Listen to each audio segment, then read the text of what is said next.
Hey everybody, it's me again back with another One Flask review. I know it has been about a month since I've done one of these, almost actually 2 months now. That was just due, life got pretty complicated, as in a lot of work stuff going on, a lot of stuff happened in the family, haven't really had time to see a movie. There also hasn't been a lot of movies lately I have wanted to see.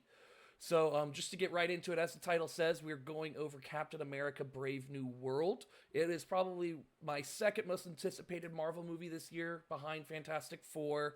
It's Marvel's first major IP this year as well.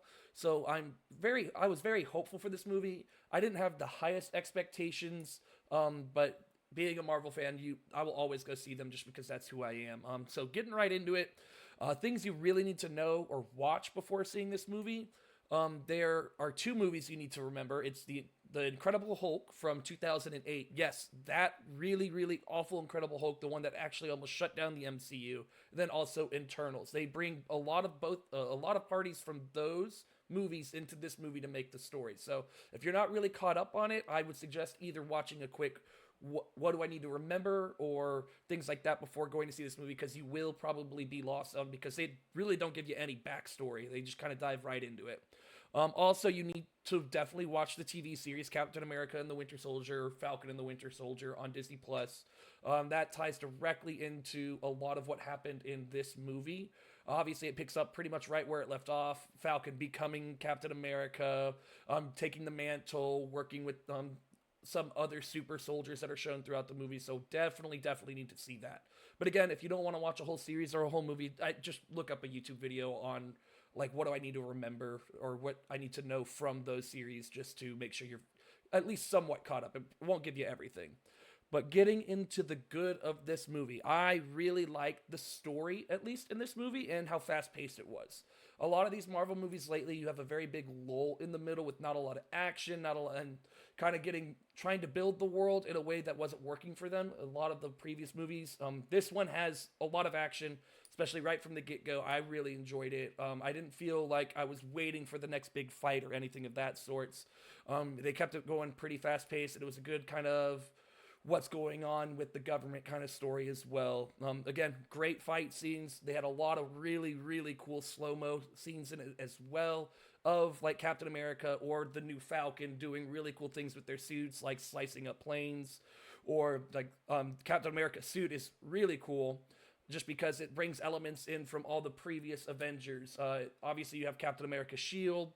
You have Tony's nanobots that can like to go over his face and like make up armor for him. You also have Black Panther's vibranium like reflector shield, to where you know how it takes up all this energy, you get to see that reflection. So it was really cool seeing like how all these previous Avengers helped make who Captain America is today. Because again, Sam isn't a super soldier. He doesn't have any superpowers. He's kind of like Tony. He has this suit. He's very strong. He knows how to fight, but he is just a pure soldier through and through, and is always wanting, like, thinking maybe I should have taken the super soldier serum. And this is just showing like a real person. Like, you don't have to have anything special to make someone great like Sam.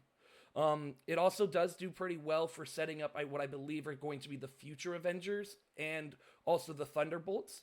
The president in this movie, one of his nickname is Thunderbolts or Thunderbolt.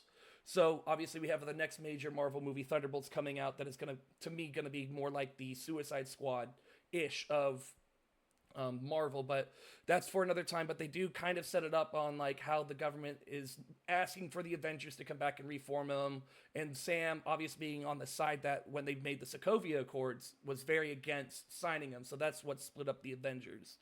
But kind of things that really irked me about this movie was obviously the main surprise. What they kind of built up when you're watching the movie is that the president is Red Hulk. You see it in all the trailers, but like the movie makes it seem like, oh, I wonder what he's going to turn into. It could have done really well without showing everyone knows that he eventually turns into the Red Hulk because of who he is. Hulk, the president, obviously is very known to be the Red Hulk in most of the comics and everything. But for a lot of people that just want to watch the movies, I feel like that could have been a great surprise toward the end, building up to it. So yeah, that was probably my biggest irk. Is like you kind of spoiled the surprise for everyone that didn't know anything about Red Hulk. So maybe, that's just me. I would have liked to just watch the movie. If I was watching that movie without knowing he was Red Hulk, I probably would have thought it was a little bit better.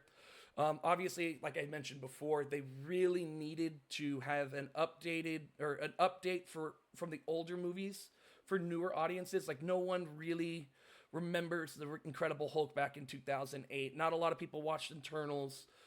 So I think they needed to at least tell a little bit more backstory about what's going on because they brought in a lot of characters back from Incredible Hulk.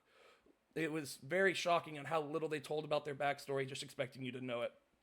But overall, I mean, this was a fun movie. I enjoyed it. I mean, it's not something I'm dying to go see again, but if it's on Disney Plus and I get an inkling to watch just another action Marvel superhero movie, this is one I might turn on. It's definitely not up there, but it's not the worst I've seen. And I see a lot of people have been giving it a lot of hate, but I think they're just mad at Marvel at this point because I think this is a step forward in the right direction for the next generation of what they're trying to do with Marvel.